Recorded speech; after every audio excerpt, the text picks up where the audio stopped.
हाँ, तो तमिलनाडु के नए मुख्यमंत्री चुनावी जीत के बाद भी बहुमत पाने के लिए एक एक विधायक को तरस रहे थे और कहां अब उनके समर्थन में विधायकों की लाइन लगी पड़ी है। जी हाँ, अक्सर आपने सुना होगा कि ऊपर वाला जब भी देता है तो छप्पर फाड़ कर देता है और ऐसा ही कुछ हुआ है तमिलनाडु के नए नवेले सीएम थलापति विजय के साथ। जी हाँ, आपको याद होगा कि मुख्यमंत्री पद की शपथ से पहले कैसे उन्होंने बड़ी मेहनत से एक एक विधायक को अपने साथ किया था बहुमत हासिल करने के लिए। लेकिन अब अगर इनमें से एक आध मन बदल भी लें तो विजय को कुछ खास फर्क नहीं पड़ने वाला, क्योंकि अब उन्हें एक दो नहीं बल्कि पूरे के पूरे 30 विधायकों का समर्थन मिल गया। और ये चमत्कार हुआ कैसे, वो आपको हम बताते हैं इस खास रिपोर्ट में। नमस्कार, मैं आकृति और आप देख रहे हैं इंडिया पब्लिक खबर।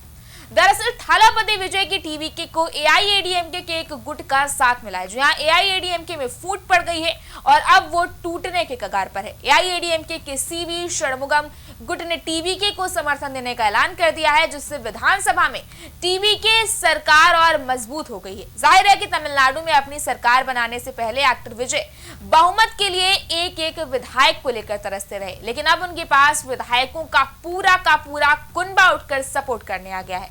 जी हाँ, तमिलनाडु विधानसभा में थलापति विजय की टीवीके सरकार और मजबूत हो गई है, जबकि एआईएडीएमके में फूट पड़ गई है। जी हाँ, अब एआईएडीएमके दो गुटों में बंट गई है। इसका फायदा सीधे टीवीके को मिला है। तमिलनाडु में फ्लोर टेस्ट से पहले एआईएडीएमके के एक गुट ने थलापति विजय की टीवीके को समर्थन का ऐलान कर दिया है। दरअसल सीवी षणमुगम के नेतृत्व वाले एआईएडीएमके गुट ने आज थलापति विजय की टीवीके को समर्थन देने की घोषणा की, जिसके साथ ही एआईएडीएमके में आधिकारिक तौर पर टूट की घोषणा हो गई। तो तमिलनाडु में फ्लोर टेस्ट से पहले थलापति विजय के लिए एक बड़ी खुशखबरी है। सीवी षणमुगम ने कहा, हमने थलापति विजय की टीवीके को समर्थन देने का फैसला किया जो विजय हुआ। हमने ये पार्टी डीएमके के खिलाफ बनाई थी। 53 साल से हमारी राजनीति डीएमके के खिलाफ रही है। इस इतिहास को देखते हुए एक प्रस्ताव आया कि डीएमके के समर्थन से एआईएडीएमके सरकार बनाई जाए, लेकिन हमारे अधिकांश सदस्यों ने इसे खारिज कर दिया और विरोध किया। अगर हम डीएमके के साथ गठबंधन करते तो एआईएडीएमके का अस्तित्व ही खत्म हो जाता। उन्होंने ऐसी स्थिति को स्वीकार करने से इनकार कर दिया। हम फिलहाल किसी गठबंधन के बिना खड़े हैं।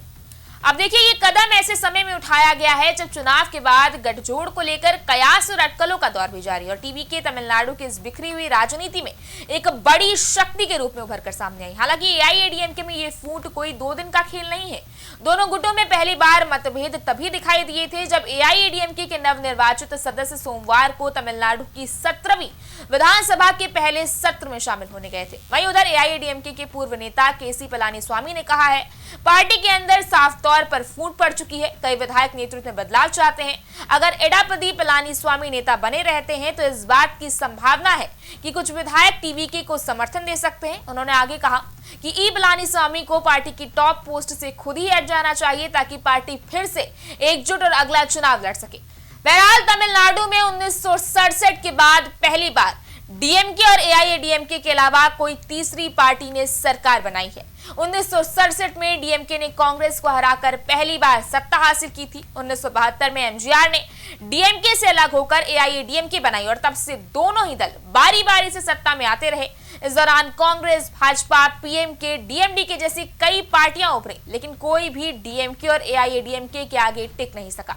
इस तरह पिछले करीब 59 सालों से तमिलनाडु की राजनीति डीएमके और एआईएडीएमके के इर्द गिर्द ही घूमती रही है।